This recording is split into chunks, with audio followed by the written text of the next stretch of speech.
tension in America's political philosophy. From the very beginning of the American experiment, there has been a deep tension over how the relationship between a government and its people should be defined. On one side stood the founding fathers who, despite their flaws and contradictions, articulated a revolutionary idea for their time, that legitimate government is not an expression of brute force, inherited power, or the domination of the strong over the weak. Instead, they argued that government must be rooted in the consent of the governed, constrained by the rule of law, and dedicated to protecting the natural rights of all people. This was a radical departure from the prevailing global order of the 18th century. Most nations still operated under the old ethic of might makes right, where kings ruled by divine sanction, armies enforced obedience, and ordinary people had little claim to liberty or justice. The founders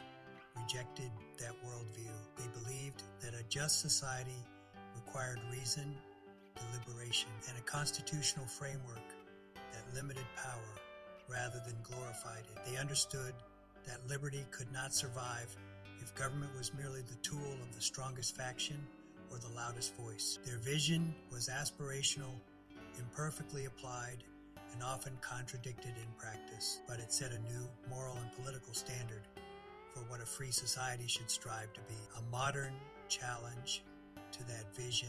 In recent years, I have expressed concern that this foundational tension has resurfaced in a sharper and more dangerous form. I argue that President Trump's rhetoric and behavior have created a permission structure for a return to the older, more primitive ethic of political power, one that elevates dominance over dialogue, loyalty over law, and force over fairness. Critics point to several patterns they believe illustrate this shift: the celebration of strongman tactics, the dismissal of constitutional limits, the denigration of independent institutions, and the framing of political opponents as enemies rather than fellow citizens. They argue that this approach encourages people to see government not as a system of laws designed to protect everyone's rights, but as a weapon to be wielded by whichever group can seize control. In this view, the delicate balance the founders tried to create between liberty